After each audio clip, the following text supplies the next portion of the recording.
Okay, I got somebody that sent me an O Steve idea from Lamont Thornton. He goes, Brett is on his talk show, and his guest is that radical Black Panther type voice you do. And Brett gets uncomfortable from his aggressiveness, and the black guy gets pissed and stands up in a threatening tone, and then it cuts to TV signal noise when out. Okay, so I got the idea. Hey there, boys and girls. Brett Butler here for Andy and Aries for Spears and Steinberg, or as the white Europeans would say, A&A. Brought to you by A&A Ale. They don't have it. And you know why? Because the niggas took it. That's what they do. They steal. Hey, you white hunky motherfucker. You devil cracker mayo hacky sack Jägermeister drinking bologna sandwich eating motherfucker. Say some more crazy shit. I'll put my foot so far up your white ass your breath will smell like shoe polish. Uh-oh.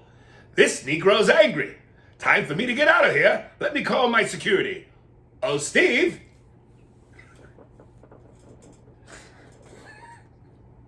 All right. Coming out of that in 3, 2, 1. Oh, from my boy Eric Venable. Dear Mr. Spears and Mr. Steinberg, thank you for replying to my email. I do appreciate your time and efforts regarding your show and your efforts towards your fans. Your olive branch to artists is a gracious act, and I do appreciate. See? Sometimes you got to slap the shit out of kid to make him listen. I do appreciate what you guys are doing to help them and your efforts towards our society. I will keep listening to the end segment as much as I can endure. Aries, your insight was amazing because even though I was not with you face to face, you brilliantly looked into my email and realized I was trying to be funny. You are right. There is no real way to figure out when a person is trying to be funny on paper as opposed to a face-to-face encounter, which makes you and Andy brilliant because you saw it, but I understand you could not declare it because you guys don't know me from Adam. I'm so glad I discovered your podcast, even though your response to my last email stabbed me, but maybe I needed it. Yeah, look, man, you got to stab kids from time to time. You know, don't put the knife in all the way, just the tip. Give them a little moving motivation. I don't even think that this was all, no. No kids, no just the tip. Okay. Let's remove no kids and just the tip from that whole conversation. Yes. The New World Order has had a heavy effect on all of us. Calling Andy honky or whitey or faggot was over the top, and I apologize to anyone that felt offended by it. I was probably on my 4th glass of Pinot Noir, but that is no excuse. I have no problem or negative feeling and opinions towards homosexuals or even white people. They are all part of my family, and those that the niggas sound like Tiger Woods that fall into those categories, I love and support them. You guys do great work and services to the podcast community world, and I think, is this a Jewish thing? What's that word in Black Bowl? W-A-H? Yahweh. What is that? It's a God. Oh, it's not a Jewish thing? I don't know. It probably is. Okay. And I think... See how disconnected I am? Yeah, Yahweh for you. And him, the term hypocrite means to be a hypocrite, which neither of you are guilty of, I believe. That's fucked up. You gave me the $10 a lot of money award. Yeah, I know what I say and feel is not the standard or the rule. I try to put myself around those that are older and smarter than me, like you guys. I still feel the desire to make you guys laugh because you have made me laugh so much, but you are right, Aries. Leave the comedy to the professionals, of which I am not. I just want to contribute to the podcast. One last thing, I wish you guys could come to Chicago for real. Schaumburg is an hour drive from the Chicago suburb I live in, and the cops there, the cops there are really nuts. That's where we used to go to penetrate white girls in the 1990s, and the cops and their brothers or their ex-boyfriends. Incidentally, me and Andy do Schaumburg every year. We were supposed to be there at the end of this year, but COVID changed all that. So we're rescheduled to be in Schaumburg in August. Penetrating white girls is okay Yes. because it didn't have kids. There you go. See? Yeah, for that you could put more than the tip in. Yeah.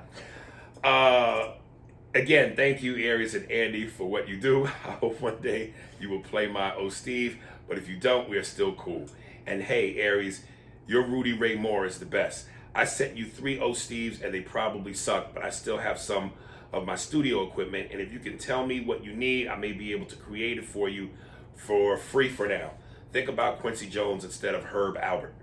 Herb Albert is great, but if you want variety, consider other voices in music. I have one more to send, but I'm not sure what you need when it comes to that segment. We may need to talk about religion, Christianity, and then Ashkenazi Jews. Ashkenazi. Wow, look at you. I didn't see it, But your Yamaha started turning. Yeah, I know what it is. All right. And the Rothschild family. I wish you guys love, peace, and soul. E Venable. Hey, E, not only can I can tell that you are a funny guy somewhat, I now can tell that you're not a tough guy. You're not a thug or a street nigga because you drink Pinot Noir. And I don't know no niggas from the hood that drink Pinot Noir. You can't even order Pinot Noir and keep your ghetto pass. Hey, fuck the cops, cuz. Goddamn police. Give a fuck about no police, nigga. I'll choke the shit out of a lieutenant. Punch a motherfucking baby in the face while it's sleeping in his bassinet and flip that bitch, cuz. Hey, Junebug. Nigga, get a glass of that Pinot Noir. Hey, nigger. You want some Pinot Noir, nigga? Yay. Absolutely. Give me a glass of the Pinot Noir. Yeah. Let's take a toast, Schwarzenegger. Shit. Pinot Noir, nigga. Steve, give me the effect of 2 glasses clinging in a toast. Coming out of that at 3, 2, 1. Yay. Absolutely. Dude, I have to disagree with you. About what? I think folks drink Pinot Noir. Not hood niggas, nah. No. If they got if you get any wine, savvy, any whatsoever, Pinot Noirs. Here's things that hood niggas don't do. Go on an airplane with neck pillows. Order cafe lattes. Eat soft serve ice cream out of waffle cone. And drink Pinot Noir. Have you been to the hood lately? Nigga, no, but niggas ain't drinking Pinot Noir, nigga. Nothing with the word Pinot. I think you're discounting the hood a little bit. If there are any hood niggas out there that drink Pinot Noir, let's hear about it. Or any other kind of wine. Or lattes. Or lattes. I know somebody's having a caramel macchiato latte. Hey, cuz! Hurry up and order your shit. I gotta order my shit, cuz. Yeah. And you incidentally, nigga, we gonna ride by that nigga's house tonight and we gonna shoot their whole motherfucking family. Yeah, let me get a strawberry latte, coffee la mandocha with a strawberry twist. And put some of that whipped cream on the top. That way when I drink it, I got that cream mustache. We gonna ride on them niggas, cuz. No, what's it called? Put extra foam. Let me get extra foam on my mochiate cinnamon twist. Them niggas is dead when we see them niggas, cuz. Nah, yo. Certain things, nah. I think you're underestimating. All right, I hope we find out. Towards the end, when I mentioned the religion, you shook your head. Is this something you was gonna say? Oh, Rothschilds. That's ours. By the way, Whitey and what was the other one? Whitey and Honky. Those are funny words, dude. Don't. Yeah, and they funny because them there's no oomph to them. Yeah, so don't. That wasn't it. Honestly, you hit it with the homosexual derogatory word. Faggot. Yeah, that's the one that. Well, that's again cunt, nigga, faggot. For each of those particular groups. Those are the 3. Those are the nuclear bombs. Yeah. Well. What? There's still levels to that nuclear bomb. Well, no, the word nigga is the push the button, we killing the world, nuclear bomb. This is Russia versus America. I thought it meant I wanted a twisted tea. Okay. I'm not letting that go. That's I got still one you. of the funniest things I've ever seen. I got you. That dude probably had Pinot Noir. Which one? The white dude. From the Nah, hood. Because he's saying he's from the hood. Yeah, but nah, he was trying too hard. You know who's somebody I don't like? Speaking of white folks that act like niggas, are you familiar with what is this bitch's name? Whoa, Vicky. Do you know who that bitch is, son? I'm thick for a skinny girl. I I can't can't even do that voice. Let me tell you something. If I was stuck in a room with her and Riff Raff, I would kill myself. I can't stand that little white wannabe nigga bitch. Do you pull her up on her phone? Let me see if I can pull this bitch Because up. I'm gonna tell you Somebody sent me a clip. how many people are following her, how many people love her. No, I know. And what's sad And is it's not just that's white the folks. saddest part to me, is that these young black folks, and listen, let's be honest, the key word there is young. So there's a certain amount of youthful stupidity that comes with this. But I'm just like, if my black child was friends with her, I would end that. You can't. I don't know her, so I don't want to be that person to say anything, but she feels like a character. Her and Riff Raff are cartoons, nigga. And listen, don't hit me with that, well, they might have just grew up in this environment. Even if you do, that's too much. There's too much nigga on the accent for you not to be a Negro. I can't stand that bitch. Oh, she's annoying. I like when she keeps saying she's getting thick. Oh, God. Oh, I started. She used to sing. Like, not. I don't think she was trying to sing, but she would sing on some of those videos. Right. Oh, this bitch. Oh, God. I would like her numbers. And look, online. I'm looking at this. I like her numbers. Well, look, I'm looking at this on YouTube, and I'm seeing this clip where it says, "Whoa, Vicky talks normally." Okay, let's hear it. But before we hear that, Okay. let's give him the nigga shit. What's up, y'all? Today I got an announcement to make.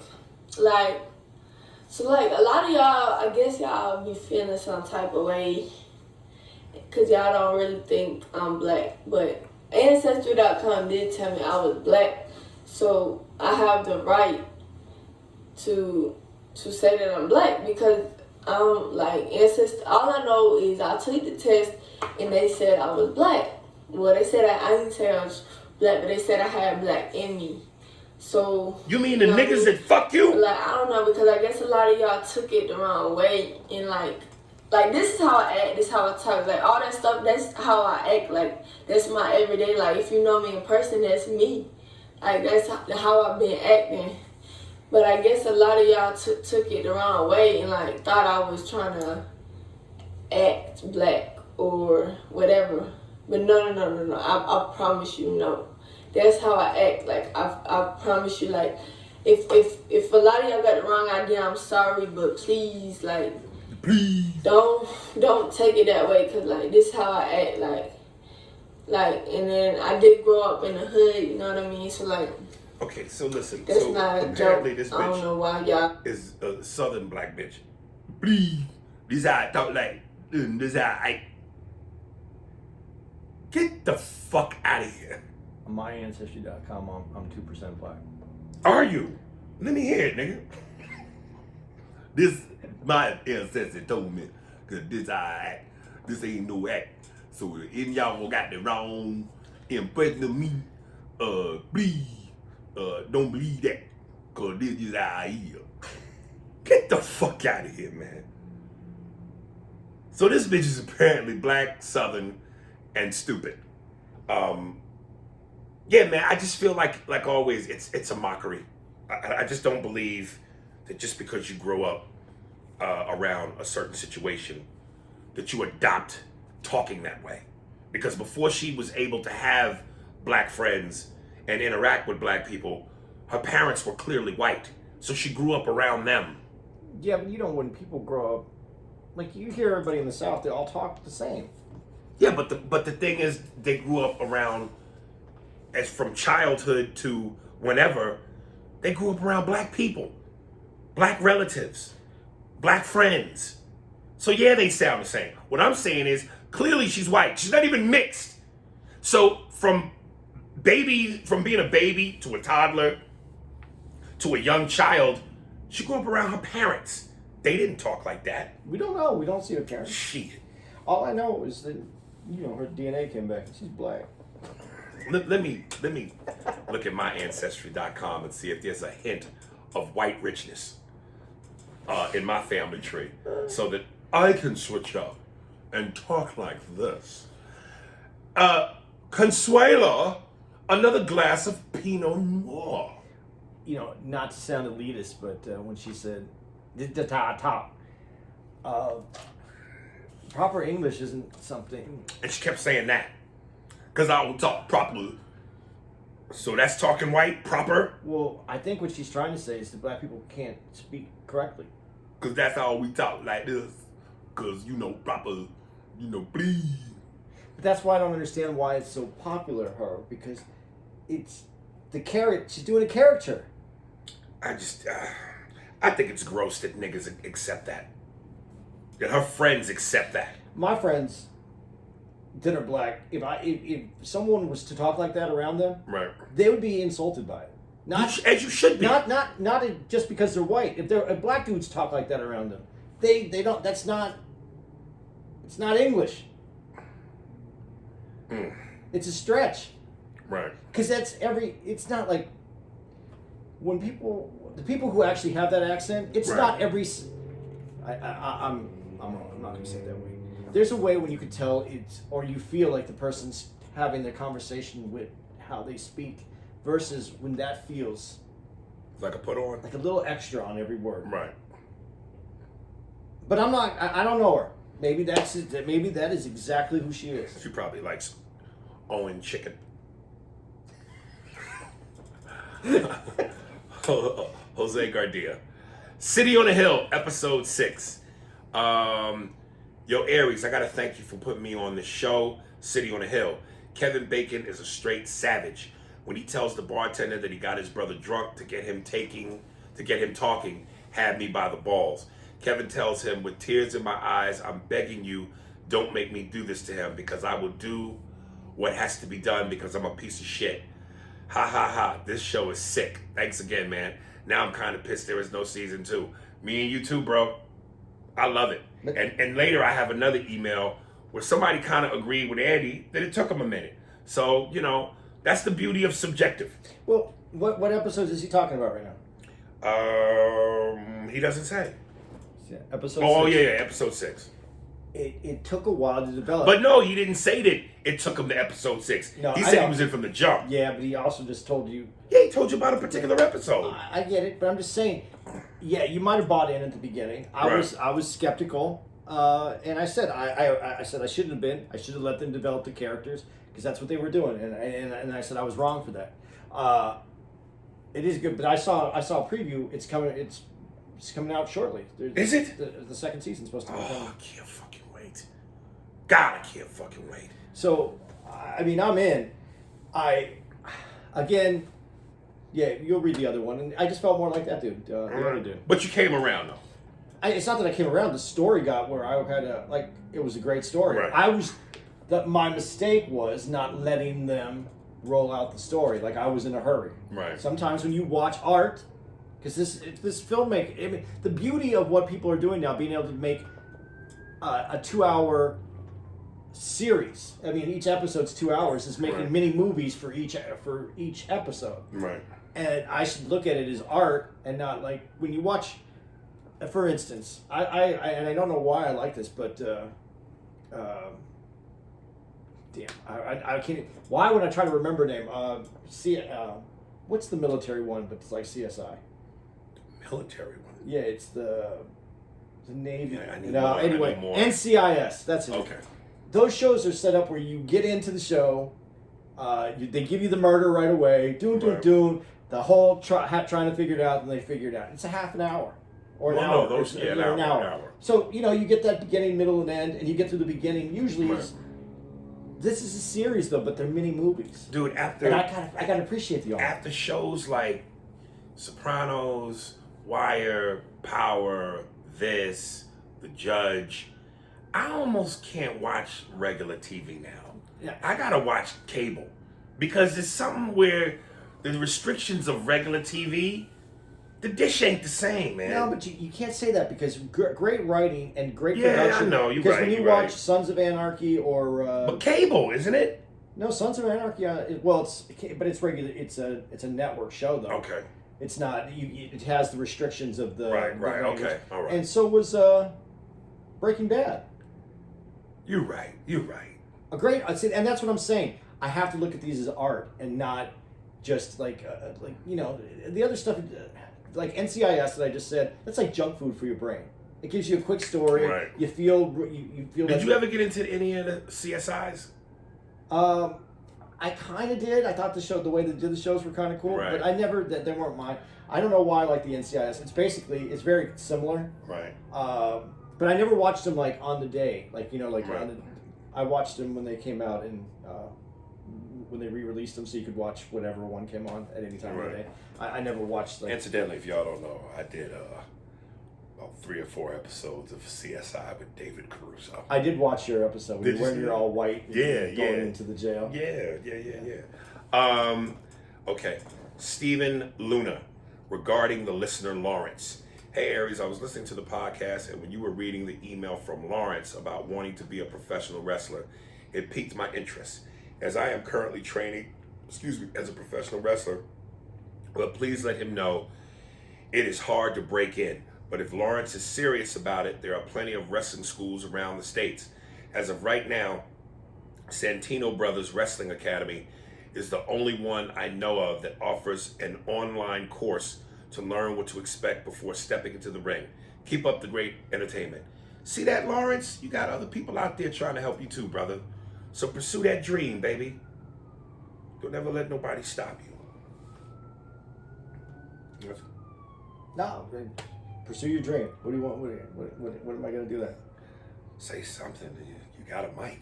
Oh, okay. Santino Brothers. There you go. That sounded like a circus show. Or a great Italian deli. Yeah, but No niggas in here. Nah. but yeah, pursue your dream. I mean, he just said it. That's what we said to him. Okay. Yeah, I'm just saying, you got a Yeah, mic, you're being nice. the camera in front of Okay. you, Pursue your dream. There you go. Terrell, LMAO. I think this is the one where the guy agreed with you.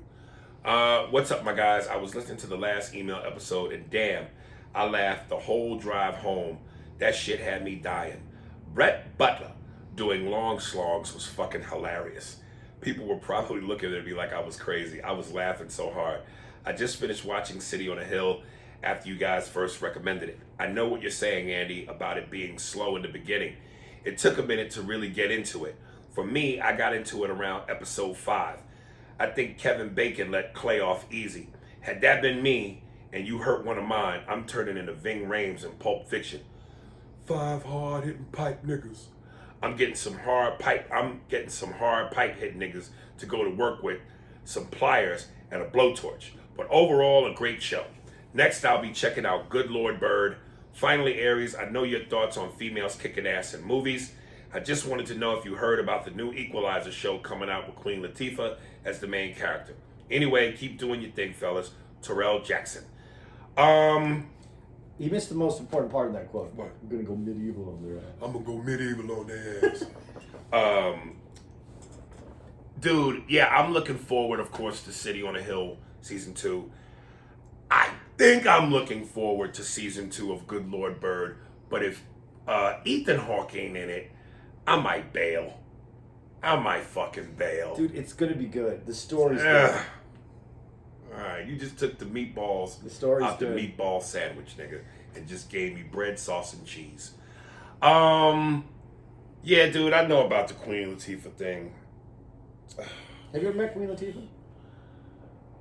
She's from Jersey, so I used to run into her a little bit when I would do the Peppermint Lounge in was it East Orange, New Jersey? And whatever part of Jersey that was, she would come up to the club from time to time. Nice lady. Very nice. I actually had the privilege of meeting her. Really? Yeah. Why can't we? Why wouldn't we let the ladies into the all-male raccoon lodge in the smoking and brandy section? Do they always have to try to take over? Why do I want to see Queen Latifah as the Equalizer? Because here's what's going to be the problem for me. One, I grew up in the 80s, so I remember the original Equalizer, the show, the weekly show, with the white gentleman with the white hair. Or was that Michael Caine? Michael Caine, was he the Equalizer? I'm going to look that up. I don't remember. Michael Caine. Or here's what I'll do. I'll get the script, I'll look at the first page, and then I'll look at the last page. And if my character is in both pages, then I do the bloody picture. These are a remake of Michael Caine's glasses. Are they really? A movie, yeah, for this company. They specialize in making that. So those are his brand? It's the style that he wore in the movie. They recreated it. Yeah, I wore those glasses because when I look at pussy, I want to see it in HD. And when I put my glasses on, I could really see the insides of the hairs.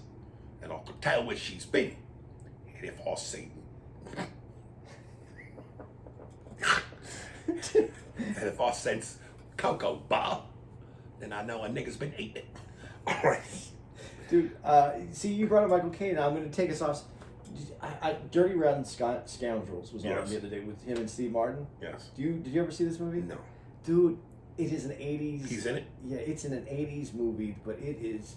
I'm sorry. It's funny. Right. It's I might have to check it out. it's Michael Caine being funny, and it's he's a straight man in it, but he's funny. There's The way that accent, it just seems like his penis is pristine. dude, and he really hams up the accent. Does he really? Yes, but check it out. If I pull out me cock, it's pristine. It's clean. It smells like a marble floor that's just been waxed. And I'll guarantee you could eat pistachio and maple nut ice cream off me nuts. It's made of Purex, just perfect glass. It's perfect glass. My dick looks like shiny glass. Put a little Windex on it, and it's ready to go. But what I'm saying is, Denzel destroyed Equalizer. So you're following to me the white guy that did it, and then Denzel. I don't know how you follow that up with Queen Latifah, nigga. Okay. Let me see if I can get this here. And maybe I'm wrong about what I'm going to say. This balance that we're looking for, this is about that. You mean the male-woman balance? Yes. And fairness? In fairness. It isn't about recreating a character that a man did. It's about having equal access to Hollywood or to production or to be giving somebody a turn. But then there are movies that even if they wanted to play an Equalizer type character, they would write a movie called this whoever, and that would be the movie you'd play, and you would develop your own character. Do your own shit. Instead of being compared to one another. Because this is what we're doing now. It's not, now we're going to go, is it as good? Who was better? That doesn't have to be. You do your own thing. Let's go by the statistics, the actual numbers. Has there ever been a remake that's been done by women that was originally a man's thing and been successful? I honestly Ghostbusters, Ocean's 8, now we're doing this. Ocean's 8, the all-female cast, didn't do what Ocean's... Okay. Ghostbusters, the all-female cast, didn't do... But my whole thing with that is, like you just said, didn't do what the other movie did.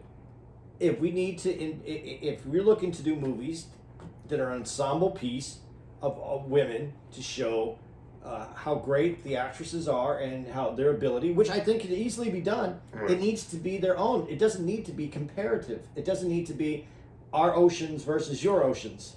Bill Burr said something exactly what you said. He was doing an interview and the chick asked him, "Are women funny?" And he goes, "Yeah, you guys are funny, but Jesus, write your own shit." Stop riding off the coattails of what other guys have done. Write your own shit. Well, because there's a different perspective. And so when you do Ocean's 8, you already have the male perspective, and you're not bringing... Which is cooler! Yeah, but you're not even bringing the female perspective. You're bringing your version of that perspective. Do your own. Get your own script that shows women as powerful and as beautiful and as whatever words you want to use, every adjective you want to use, of your own. Let me say you something. And I personally thought the Equalizer with Denzel, both movies, I like one better than the sequel. I hated in the sequel that the way the climactic fight in that fucking storm. You couldn't see shit. I just didn't like the second one as much. But that scene in the first one, that fucking classic, one of the best action scenes, where he sets his watch, and just before he kicks these dudes' ass, they do the thing where he visualizes what could potentially happen, the weapons he's gonna use, and then he goes, 19 seconds. And he times it where he fucks these dudes up within a certain amount of seconds. How does Queen Latifah follow that up? I don't know. That scene was so fucking dope. And Denzel beating the dude's ass, snapping the neck, using the corkscrew to stab the guy, then stick it up under his chin, through his mouth. What Queen Latifah gonna do? Okay, let's be real honest though. If there was a person who could do it, Queen Latifah That's is not a small funny. lady. She ain't small. Right. And So I'm not saying she's heavy. So I just want to see them big made mammy titties flopping around while she's choking niggas out. She's not small and she can handle herself. Oh my She seems like she can handle herself. God. But then why don't they make a movie called, I don't know, whatever. Whatever. Big pancake mammy titties. And let me step out of the room. I finally have my line in here. This fall to CBS, Queen Latifah is big pancake mammy titties. Can I come back in the room now? Yes, you can come back in the room now. I got my line. Do you? Stepping out of the room. Okay. That's gonna be me from now on. Okay. Matthew Riggins. Mookie. What up, double battery gang? First off, I put my bro on the slippers and he texted me with a picture of his slippers and said, yo, bro, you was right about these slippers. They feel like I'm falling into some pussy. And he even said he slightly moaned. All right. Second, West Coast All-Stars, we're all in the same gang. It's better than self-destruction. Mook, I'm going to stop you right now, even as you say this line. I know, I'm an East Coast nigga. I ain't supposed to say that. No, you're not, dog. West Coast gang was cool, but come on, dude. But there is something about that beat, James Brown sample, that just won it for me. Dr. J produced the hell out of that track. Third, shout out to the new listener, Cece. She reminded me of what I wanted to ask you about Murder Mook and Loaded Lux in regards to Trump. I listened to their views. It was more of a gangster standpoint that they were coming from. But still, fuck them. Laugh out loud. And if you watch the clip, Aries, watch Nori reaction to them while they are talking shit. Got real uncomfortable. Last thing, I played the first two Kyla J. Lacey episodes for my lady, and bruh, Kyla ain't lying. A nigga that cleans ain't never gotta ask for pussy. Trust me. That washing dishes shit will get you the ass even when your woman ain't in the mood. They get in the mood real quick. My lady co-signed that part of the convo. I asked her if that was true, and she said, hell yeah. She is very turned on She is very turned on that I'm a neat freak, and I keep the crib, eat off the floor spotless, and dishes clean. I'ma holla at you, Mookie. Yeah, I guess, Mook. I guess. You're right, Mook. Listen, what equally gets the pussy wet is you and your girl watching the maid come in and clean the dishes. So, level up, baby.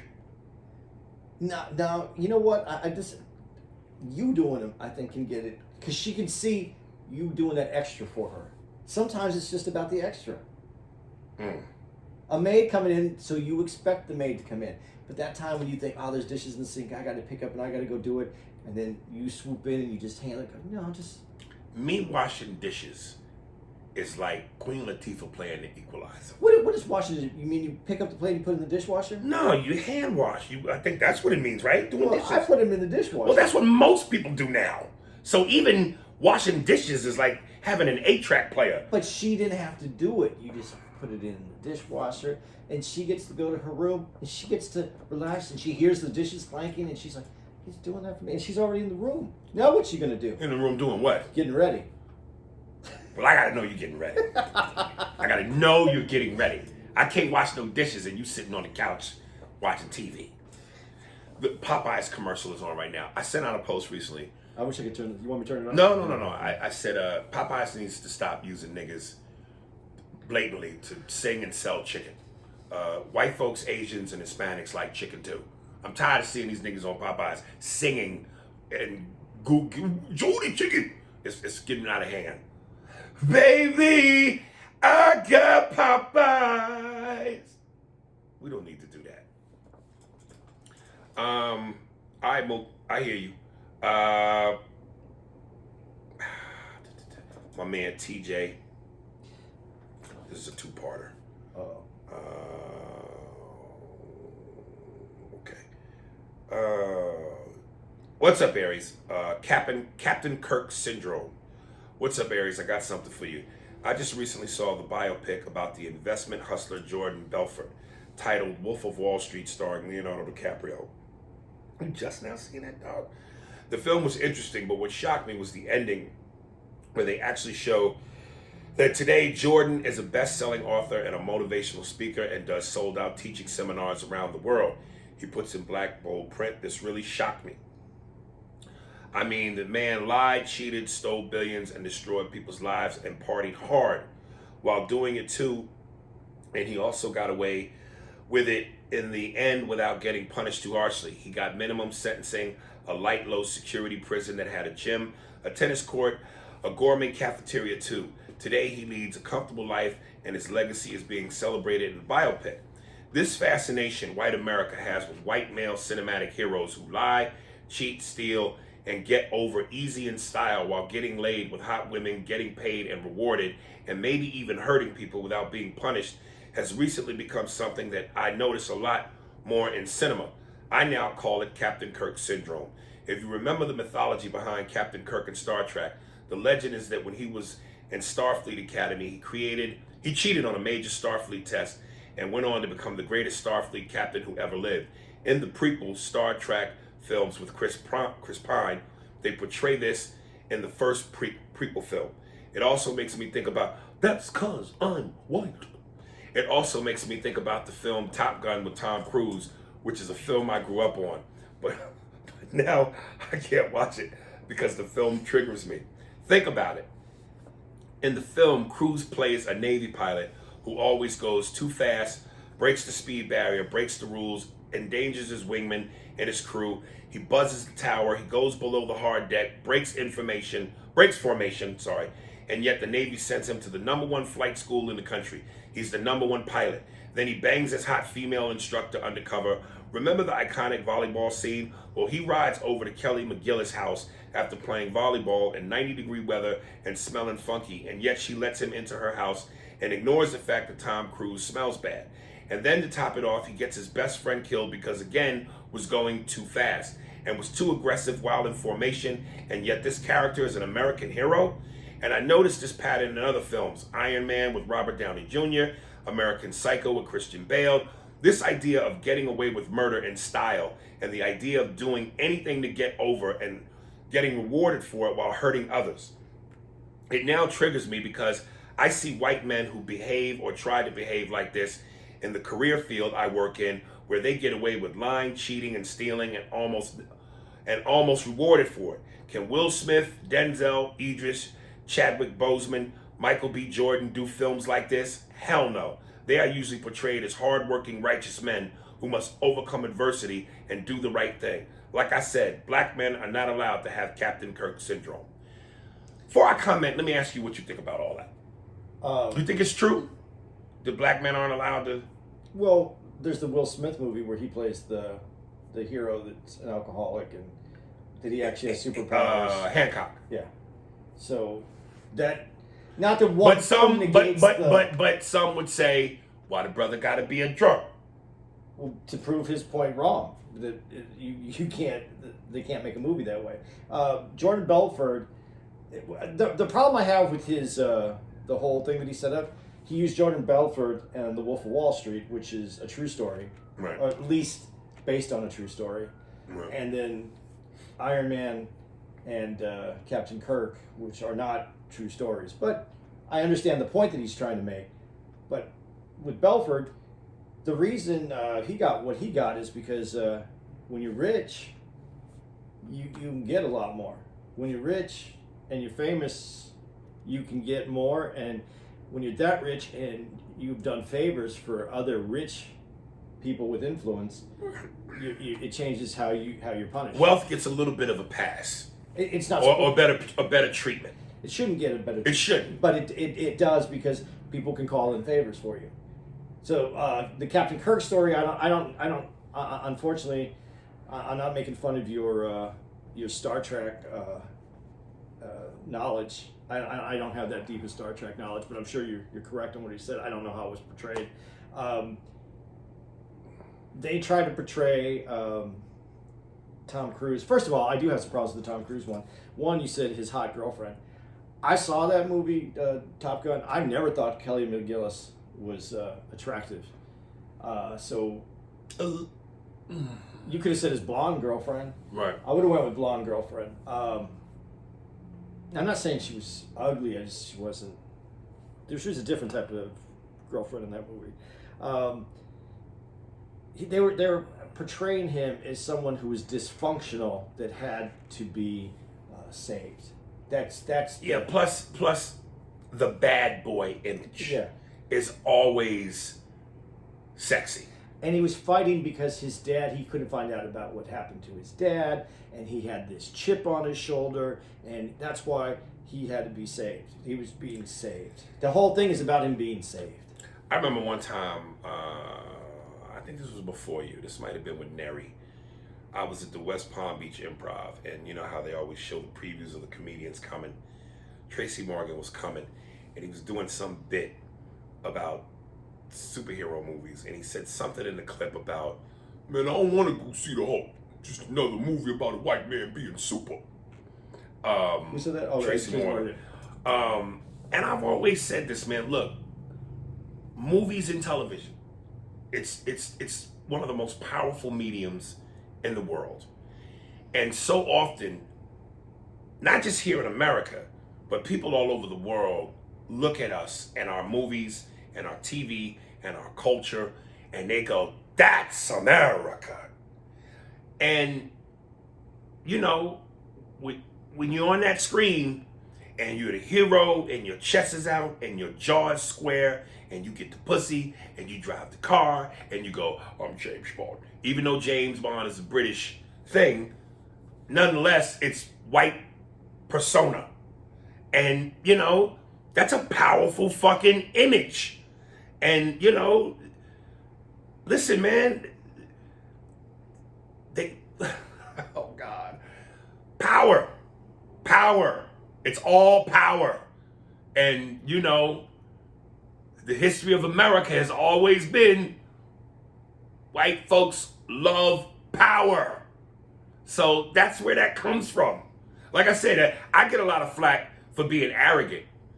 And I scratch my head because I go, Hollywood is the most arrogant community in the world. Y'all motherfuckers have award shows for celebrating your greatness. You know what I mean? Again, we did the joke about the booty versus the buttocks. For a race of people who don't have ass, y'all celebrate it on film like y'all are the ass people.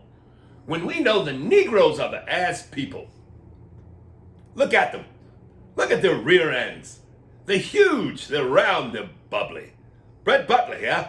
And my wife doesn't know this, but when I'm not recording, I fucking black women.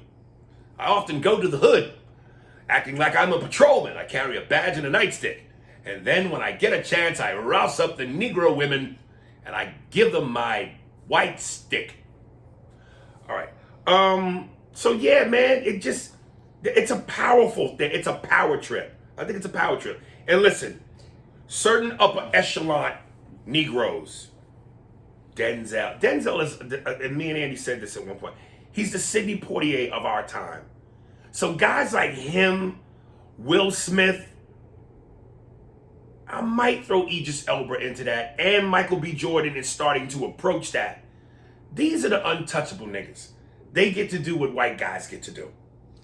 But there are, like you brought up Denzel. What's the movie where he's the security guy, but he blows that one dude up by sticking that shit in his ass, the C4? Oh, Man on Fire. Okay, Man on Fire. That's it. I wish I had more time. All right, everybody keeps telling me that. Go ahead, I'm sorry. But that's a movie where he's not a good or a bad guy. He's a hitman. He's a hitman. So there are those movies. And as far as like when I said about Top Gun, it's a redemption. The guy figures it out and makes him a better person. They do those movies, but the movies that they do for black folks are he came from poverty. Yes. He rose his way up. He's from the ghetto. He done fought a drug. That's what I'm saying with Hancock. Hancock was closer to what he's talking about. Right. Though. And then they gotta be a fucking drunk, which is, winos, stereotypes of the black community. Junkies. I'm trying to think what other black characters. I can't off the top of my dome what's coming to mind, but because I'm thinking of all the black hero-like guys, Wesley Snipes, even Sam Jackson.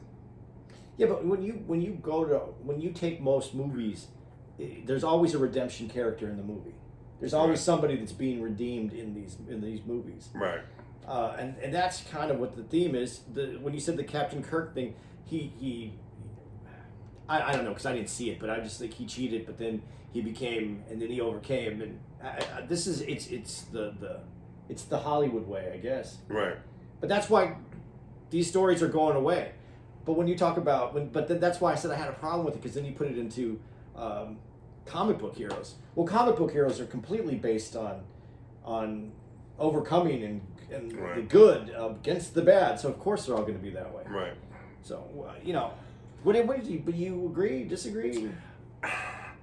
I agree and disagree. I agree and feel disagree. The same way. Yeah, because I see where he's coming from, and like I said, power, image, those are powerful things, So I agree with what he's saying, but I also disagree because again, Denzel, Will Smith, guys like that, they do the same thing too. But what I agree with him is, and I think this is where his question is flawed because he looks at it as movies. The real question is, why do guys like Jordan Belfort, what is the privilege that they can redeem themselves after they get out of jail and then do something like he is, where he's a speaker and people are paying money? Because he can make people money. That's part of the reason why he's that. But Catch Me If You Can, that was based on a true story as well. That guy, if you read at the end of the Catch Me If You Can movie, ended up working with the FBI for reals, and he works with banks, and he has his own company that develops all this technology. Let me ask you, because here's what I wish maybe if I had the background on this. As rich as Jordan Belfort was, when he got out of jail, he didn't have all that money, right? No, I'm sure that he had money somewhere. These guys don't get poor all the time. Here's why I'm bringing that up. Because in the movie American Gangster, Frank Lucas's character, he had all that money. And he went to jail, and he made a deal and snitched, and which made sure he didn't go to jail for life. And we see Denzel at the end of the movie, a la Frank Lucas, come out of jail. Now, I know he can't possibly have as much money as he did when he went in, because they seized all of that. Yeah. And if he chose not to become a Jordan Belfort and a speaker and capitalize on that, is he, you know what I mean? Is he not as well off after the fact as Jordan Belfort? And if not, maybe because he just didn't do what he needed to do to become that. Well, especially at that time, there was other ways to hide money. I mean, today, Jordan... let's put it a different way. If he did have money, Frank Lucas, and he comes out of jail and he had money, and he already went to prison for it, and he was able to have some stashed away, he couldn't come out and go, He wasn't on a speaking tour telling people how you can maximize. Right. So he would have to justify income at that point. So he would live like many also other people in illegal enterprises who can't show a living afterwards, even though that they would have, you would assume that they had some money. Right. They have to live a modest life, or they're going to be brought up. The government or the Right. whatever agencies are going to go back after them. Right. Unwanted attention. Yeah. Right. So they would have to live a more moderate life. But someone like Jordan Belfort, who was already high profile, had connections, could come back out, do these speaking tours, make money for other people. He has an income. So if he had money hidden away, he just puts that into his income, and he looks fine. I mean, it doesn't attract the same kind of attention. But are you saying he's still doing illegal shit? No, I'm just saying he could take his money that he had stashed, and he could enjoy his life a lot differently than someone who Right. had to not have attention brought on themselves. I'm not saying any of that stuff is what's happened. I'm just saying if you have that much money, you probably have money stashed somewhere. Right. That's what I'm saying. I'd love to know how Frank Lucas is set up now. You know, he got paid for his movie too. Right. So, But I don't know if it's rich paid. You know.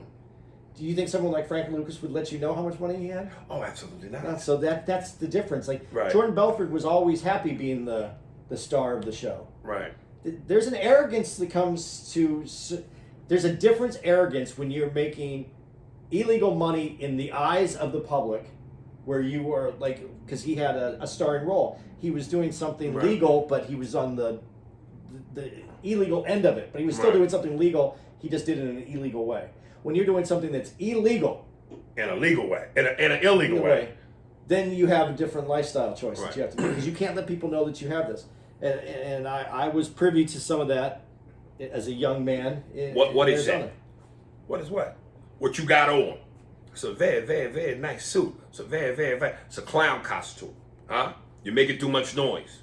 You're drawing too much attention to yourself. You know, if you weren't my brother, I'd blow your motherfucking brains out. I love that movie. So, but that's it right there. Right. That explains, kind of Right. that part of it.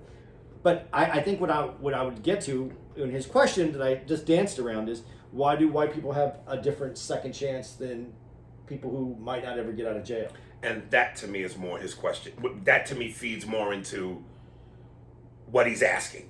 I see that more than anything. That would be the question. I wouldn't make it about the movies and this, but I see what he's saying, that it's given it highlights that Right. effort. But I wouldn't use comic books to draw my attention to that. I would. I'm gonna read this other one from him because this is an interesting one too, and then we can call it a day. Incidentally, before I do, and I had to finally reprimand our boy a little bit, Cold Soul, because I know somewhere in there he sent me one or sent something to me, and he said on my DM and Instagram, dude, it was. He didn't understand why I didn't read his latest email, which we did. It just hadn't come up yet. Yeah. So I had told him, hey man, it's coming up on this week's. But it wasn't. It was the next week. But he had sent me something in the DM and he was like, dude, I don't understand why you're not reading my emails. I've been so loyal to you guys. I follow you guys. I'm a little hurt. I don't understand. Like, I'm sending these emails and you guys aren't reading them. And I know I sent them. And I finally said, nigga, you got to calm down. You know we love you, but calm the fuck down. But when you feel like you're on the team, you want to play in the game. I know. No one wants to sit on the bench. I know, but damn, man. But if you keep telling the coach, put me in, Right. Coach might get tired of hearing it. Yeah, man, you gonna get in the game, man. Just You're on the relax, team, man. Relax, baby. We're gonna get to you. We'll tell you when to lace them up. I tell you what, here's what you do.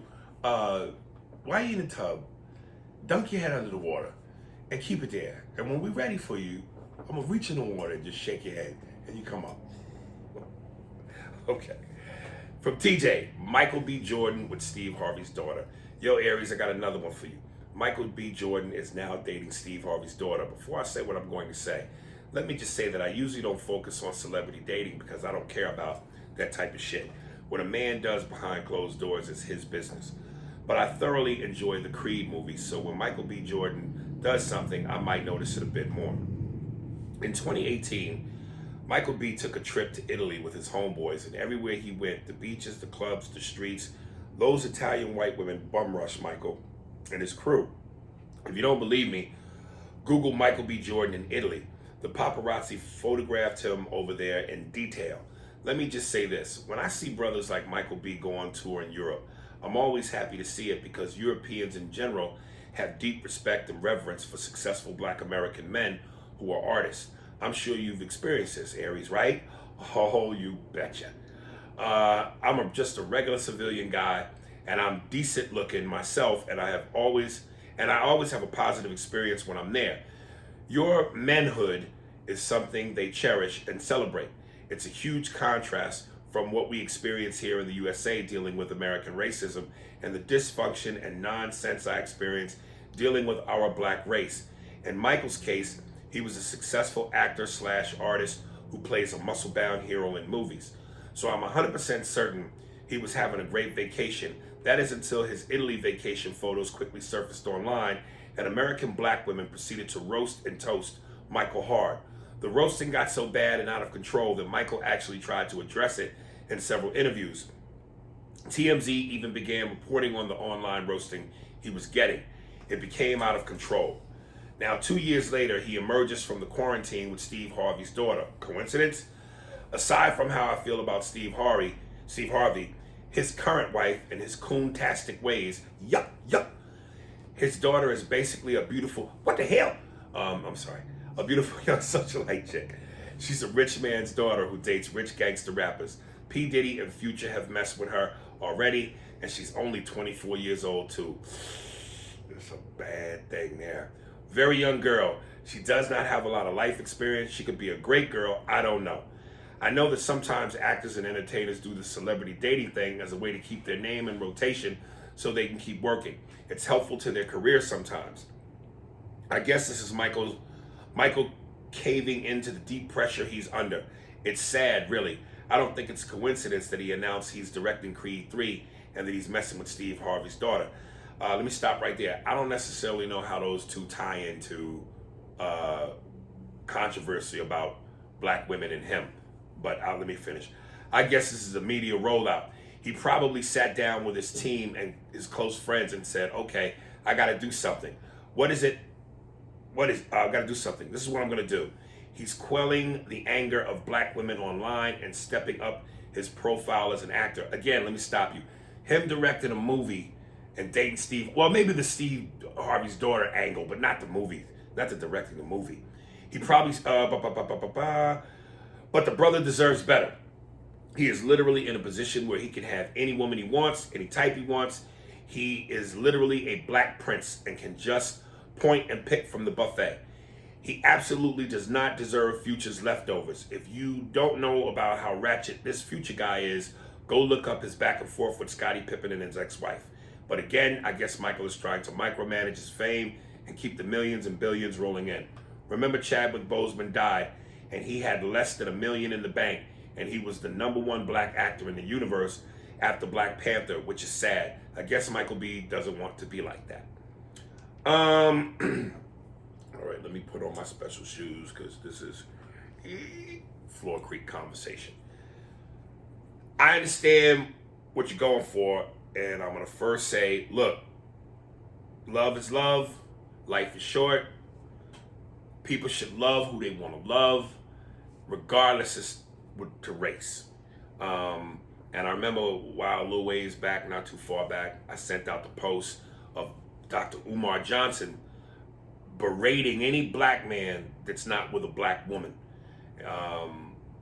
And then I said openly, I want to know from my black brothers and sisters and my Caucasian brothers and sisters, how do we feel about this? And of course you had a lot of black people, black men and women going, Umar Johnson is right. Right on, brother. But you had also a great number of black men and black women that were like, man, fuck that. Love who you love.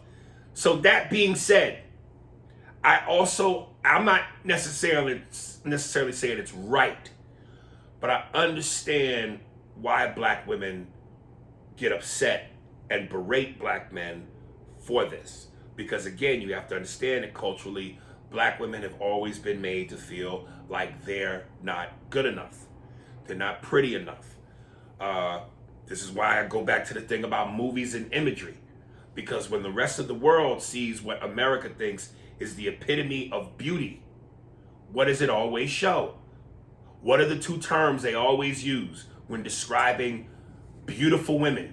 The girl next door or America's sweetheart. And 99.9% of the time, America's sweetheart and the girl next door is never black. It's never even a woman of another ethnicity. Asian, Hispanic, Indian. It's always white. And particularly white and blonde with blue eyes. So, words, man, are powerful. America's sweetheart. This represents the country. The number one country in the world.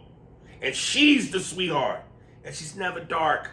And black women have been ridiculed for their noses and their lips and their hair and their features. So when you have successful black men who are rarely eligible for black women, because statistically, we're either in jail, we're dead, we're gay, not that there's anything wrong with that, or we living in our mama's house and don't have our shit together. So the eligible black men who are successful, wealthy, good looking, got their shit together, there's not many of those. And if the few that are there run to the white women, how does that make our black women feel in terms of self-worth? So that's where that comes from. And when you understand that, I understand the black woman's, well, I won't say anger, but frustration with that. Do I think it's right? Love who you love. Life is short, man. It's too short to be unhappy. And finding somebody to love you is so hard in and of itself. That is such a conquest to find true love and loyalty. That are you gonna turn a blind eye to an opportunity because you want to stay true to the culture? It's not for me to say, but I understand where it comes from. I don't know how much I want to jump in on this. Please say something. Well, first of all, as far as Steve Harvey's daughter goes, and I'm just throwing this out there. She needs to be careful. Okay, but as far as this goes, and I'm just throwing this out there just from a perspective that has nothing to do with anything else except for fame. He's very famous right now. Michael B. Yeah, very famous. And Steve Harvey's daughter grew up in a house with someone who's famous. And she knows what the difficulties of being famous are because of her dad. And then, on top of that, she also understands the difficulties of being black and famous in America. Okay, and a woman. And a woman, and she knows then what Michael B's going through, and Michael B can look at her as someone who also understands the challenges. And that's a big reason why a lot of famous people fuck with each other, because they both live in a world where they can relate. So we're regular people, I don't mean to say regular people, but people who aren't of that world, of that industry. It's a different thing. But that's why, to me, it sounded like that was why you might be in that kind of relationship. I think that if I was going, okay, let's say I went to Japan, and I had some fame, and I was single, I'd probably be fucking Japanese women. You goddamn right. So for Michael B. Jordan to be famous, I fucked in Helsinki, Finland. I fucked in London, and I fucked in Norway. So, but when you go to those places, you go and you went and you met the people that were there, right? You fucked those people. And to my man's point, what he was saying, and I used to do a joke about it. The more metropolitan place like London, of course there are black people. Idris Elba's British. But there are certain other parts in Europe where there's no niggas, dog. So when they see you, you're a leprechaun. You like strawberry Kit Kats, nigga, you rare. And they oh my God, look, it's a black. Is it true? Let's see, can you pull your pants down? It's the black again. It's a black. Can you pull your pants down? I want to see if it's true what they say about it. Like, nigga, your hair feels like cotton candy. Like, you're different. Now throw fame onto that. So you're out there, but if you're in Italy and the predominant amount of people, you said white, but they're Italian. They're Italian women. That's what's in Italy.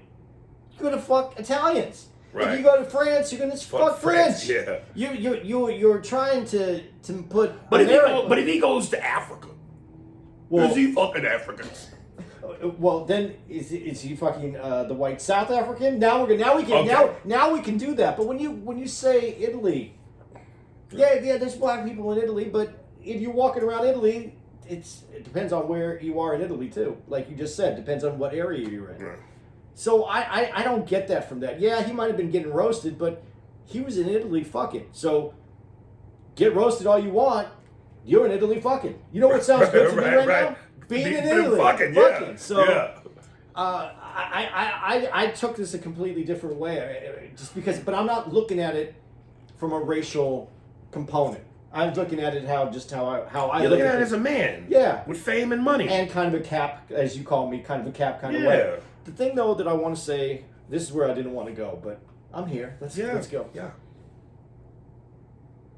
The black woman thing's tough. And it is. And being roasted, because here I'm going to say something that has been, it's been bothering me, and it sticks in me. Not too long, just recently, I think it was last year, that the Miss Universe, Miss America, Miss Teen America, like there was 4 pageants, and they were all won by black women. And so I was like, hey, that looks, they were all beautiful women. They all won.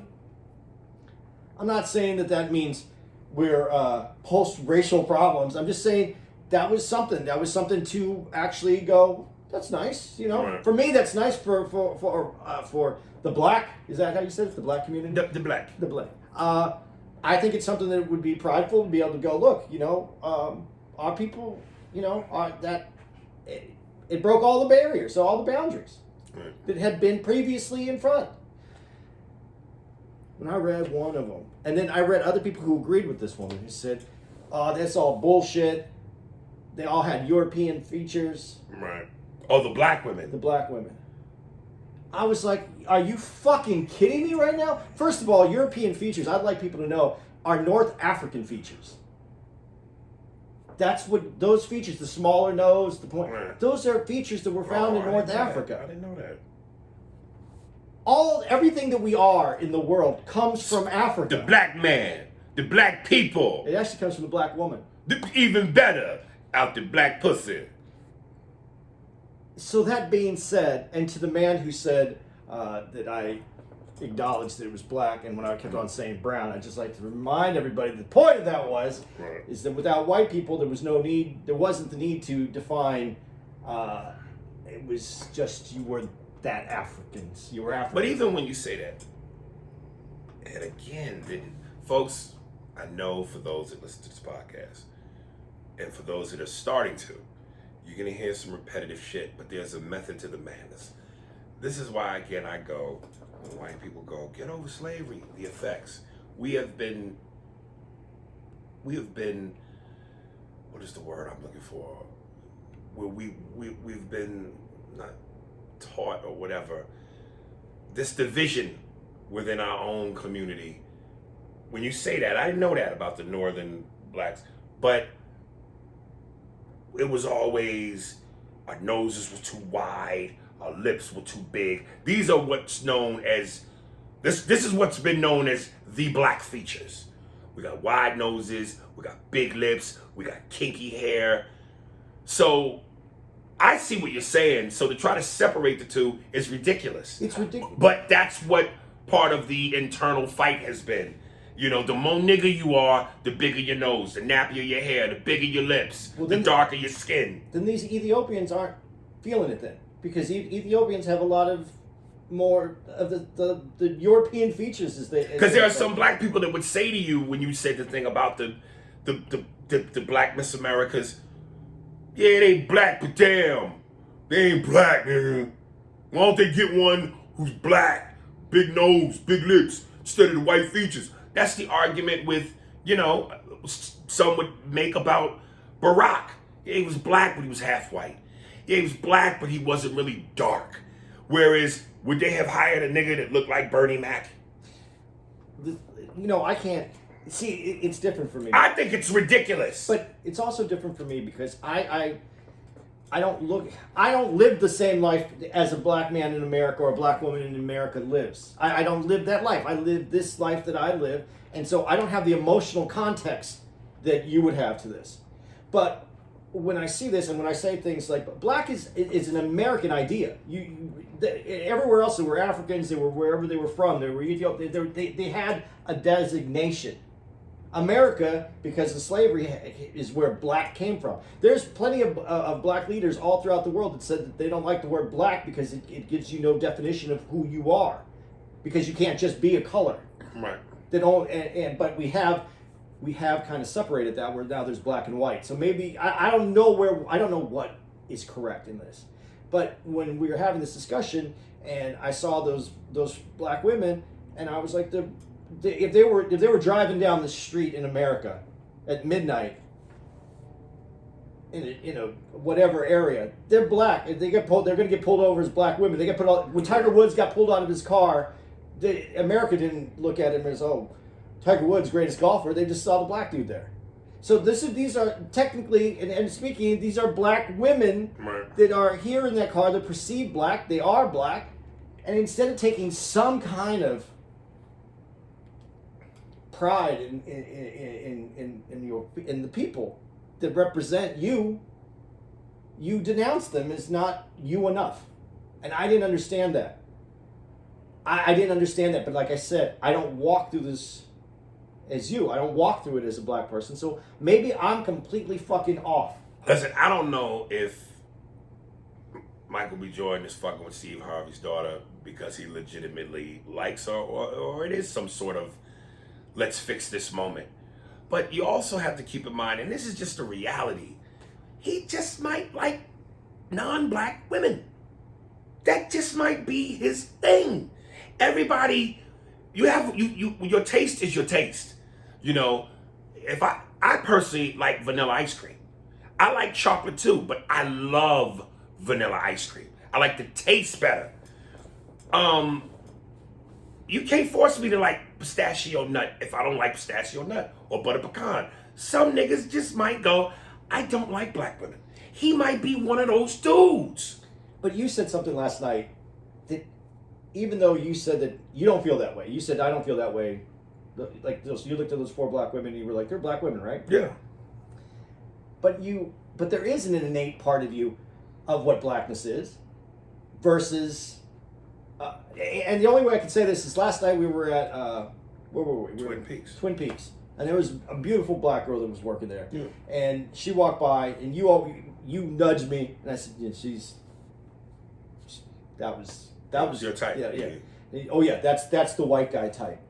Because obviously then you do categorize them. Well, again, it seems like, well, no. Some dudes, a la Robert De Niro, and some white guys, again, but that's a taste. Some white dudes like the bigger the lips, the better. The wider the nose, the better. The kinkier the hair, the better. Some white dudes really like that. But other white guys are intimidated by that. Or that's too much for them. They like black, but they like a softer tone of black. They like a Halle Berry as opposed to a Jennifer Hudson. Or a I'm trying to think. I think an Angela Bassett. Okay. You know what I'm saying? They just, and again, I'm not saying Angela Bassett's not beautiful. I think she's one of the most gorgeous black women ever. I'm just saying some white dudes, in their thinking, they don't want the big bubbly ass. They want a black ass, but they want it more to be like a white girl's ass. They want a black woman, but they don't want the dark skin. They want a lighter shade. They like the black, but not too much. Okay. But you're generalizing that as for a white guy. There's black guys that don't want the big bubbly ass too, that they would like. Show me them niggas. You know that you gotta go to the you deepest know end. They're there. Show me them niggas, because them the niggas that wear loafers with no socks.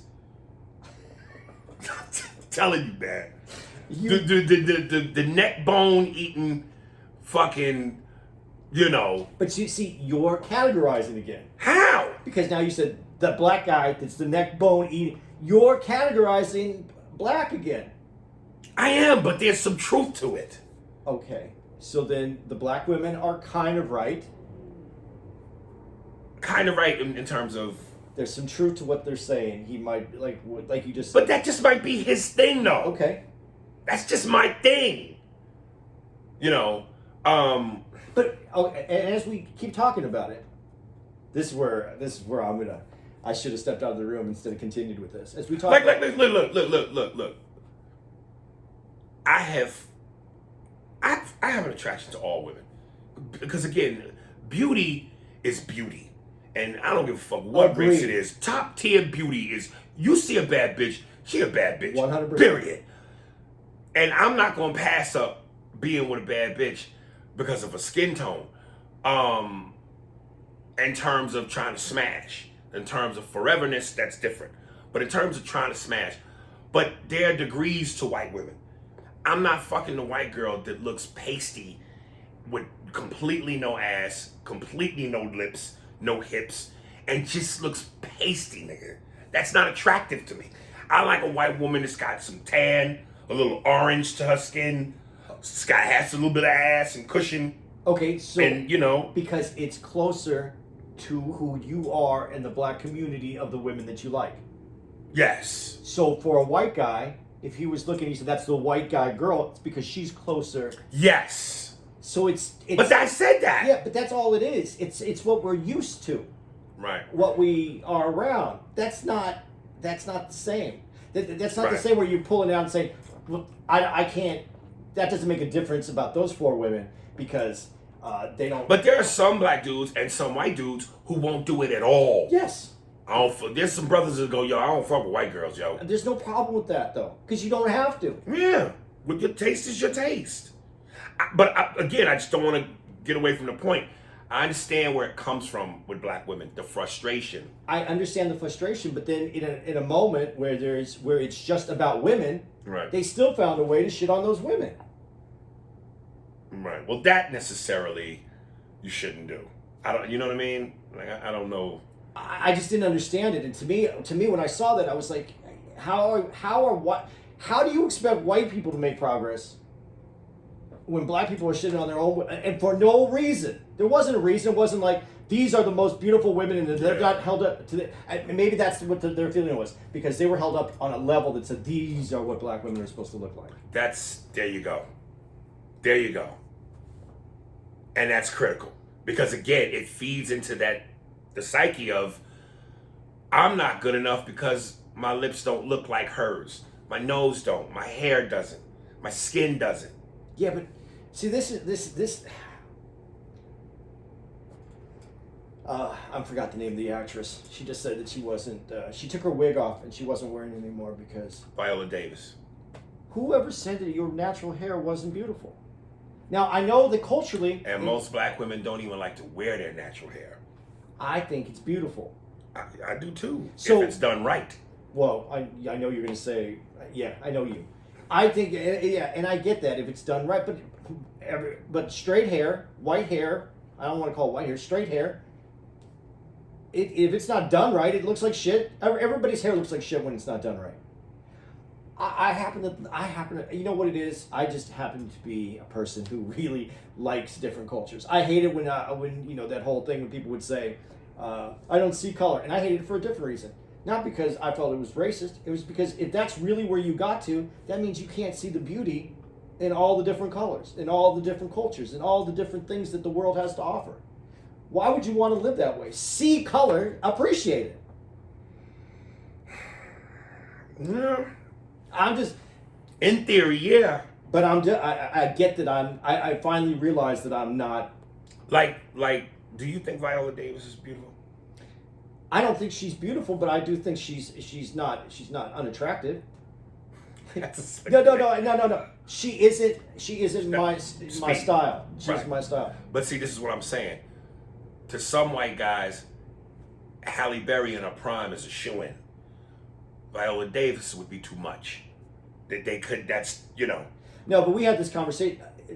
Viola Davis, there's just something about her that doesn't do it for me. But there's other black women. I don't care what the skin tone is, from the lightest to the darkest. I find people beautiful for different things. Right. Whether you're talking about the whitest girl, my girl's one of the whitest girls in the world, and she don't have the features. Yes, I can confirm this.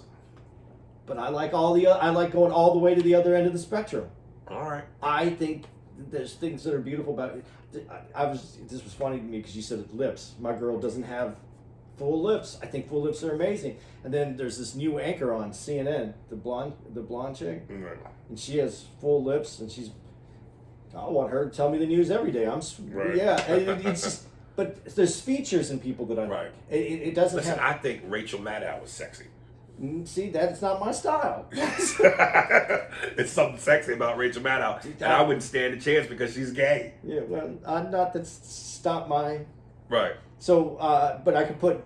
So it's not racial because I could put Rachel Maddow and Viola Davis in my same categories. Fair enough. Not really. Fair enough. Okay.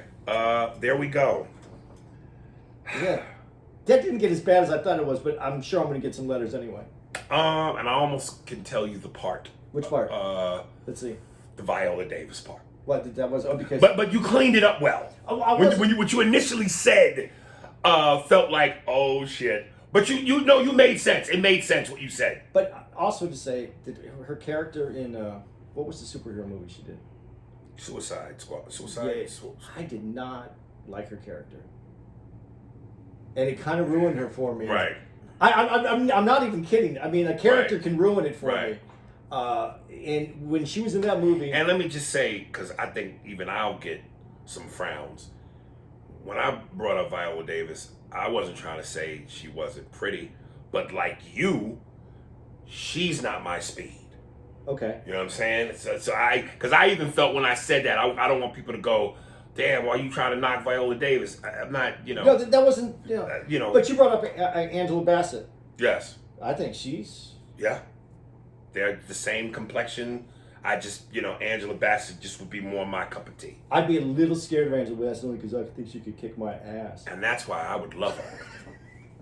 She is cut, dude. Yeah, man. Yeah. All right, Yeah. let's leave it there. All right. Got one more up- song? Yes, sir.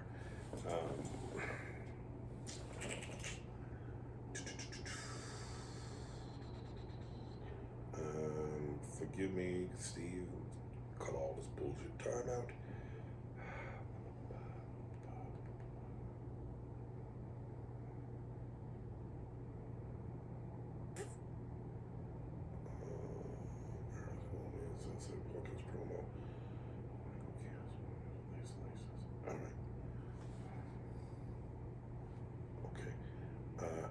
All right, in 3, 2, 1. All right, coming up now is Michael Cast, podcast promo band Isolationist.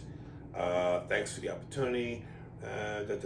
Instagram, ISOLATIONISTCA. Spotify link. Blah, blah, blah. Okay, cool.